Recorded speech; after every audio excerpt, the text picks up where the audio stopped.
Hey, what's good, viewers? My name is BBK Dragoon. Today we're looking at the PAX East Halo 4 panel, talking about CSR, Forge Island, and the new title update that's coming to Halo very soon. It's spring break for me, which is why you're maybe seeing a little bit different style of videos, but this news is important, and going forward, I'll try and spread the love of the news whenever I hear it, because for most, they don't know where this information is available. For the small majority who do spend time on a lot of the Halo community sites, they usually pick up on this pretty quick. But for those of you who don't, here's the details. So, PAX East happened this weekend, and they talked about CSR. And they basically said the same stuff that they've been saying the whole time about CSR, that it's going to be 1 to 50 in every playlist, including Griffball. CSR is going to still be exclusive to Waypoint. If you haven't played a playlist, you won't have a rank compared to like previous Halos where you just start as rank 1. And finally, CSR may be reset after a long period of time to prevent account selling and rank locking, similar to Arena from Halo Reach. Okay, so what's new? Nothing. But CSR is coming. And yes, it's not going to be available in-game. It's going to be available on your Waypoint app on your phone, or the Waypoint app on your Xbox, or the Waypoint app on your PC. So, a little bit too little too late, possibly, but it is nice that CSR is finally arriving, right? Okay. Forge and Forge Island. This is the real big announcement that I'm excited about. Forge Island is a brand new Forge environment releasing April 11th for free.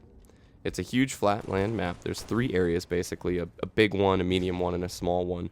And the whole map has a ton of space in the sky. The map aesthetics are extremely similar to Ravine, which was like an on-disc Forge environment. The Forge Island is big enough, though, to have like a Hang 'em High remake and a Blood Gulch remake. No planned improvements, though, for Forge, such as precision editing. The focus is going to be going into future titles for Forge. So, bit of a mixed bag here. Number one, I'm really glad that they're giving us the Forge Island mode. If you guys have used any of the Forge spaces, you'll know just how incredibly small they are in regards to like sightlines, in regards to what I can build where, in regards to just flat open space to let Forgers be creative and do what they need to do.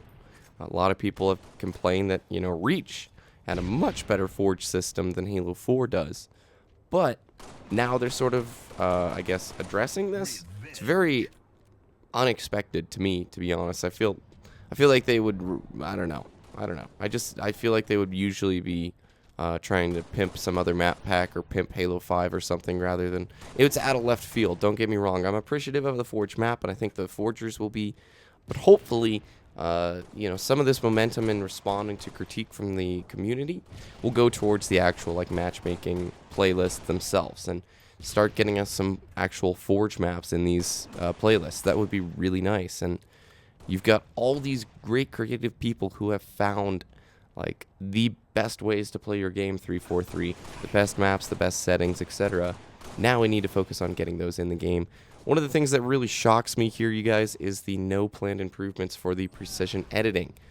If you've used Forge, you'll know that it's impossible to get edges to line up well. Some of the pieces are magnetized wrong, and there's no zoom in feature for precision editing. The fact that they're not bringing this small feature in, but instead giving us a pretty large Forge palette, is frustrating. And I'm sure it's frustrating for Forgers because it's like, well, I've got all this great space, but how can I effectively use it if I can't just wiggle my pieces a few pixels up and down? Anytime I try and move it, my whole map gets out of whack. Finally, though, they announced some title update information, okay, guys? TU is expected to be releasing within the next 2 weeks. By the time you're watching this, about the next week. The panel had a video displaying what the title update can do. For example, an incineration candle that does no damage while the rest of the weapon sandbox gets untouched. These changes can be applied universally or singularly. Okay, so let me explain this.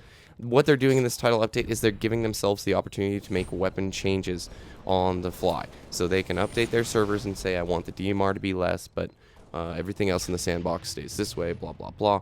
Basically, the changes will allow damage changes to the weapons and rate of fire changes to the weapons. Also, Legendary Slayer's coming out with tuned weapons. That's working for this summer as a release date. Weapon descoping will not be happening. That's a bummer. Hold X to pick up flag isn't being discussed, but it is possible. A DMR rebalance is being looked at, and finally, vehicle tweaks are possible with the newest title update. Please fix the Gosshog. Please. Matchmaking updates and changes. Multi-team will be returning on April 8th with the Castle Map Pack, and 6 basically teams of 2. It's the classic setup. Fiesta in Action Sack will be getting tweaked in the future, and finally, Legendary Slayer, I mentioned it earlier, is a throwdown and infinity mix with competitive in mind. It'll feature tweaked weapons and is launching late spring / early summer. Not really sure what the deal is there. I don't know why they stop with your infinity settings, 343. We don't want them. We don't want them. You guys want them so bad. Stop making poor Bravo do your bidding. Make Bravo do what he wants. Let Bravo live.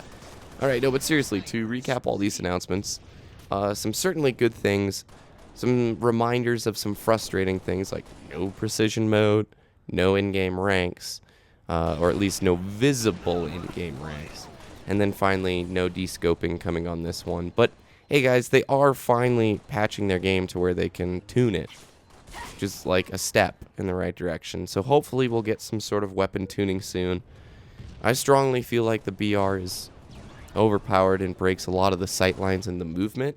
So I feel like a DMR, I don't want to say nerf, but somewhat of the advantages from the DMR need to be either taken away, or other weapons like the BR need to be awarded some form of benefit that puts it on a competitive level.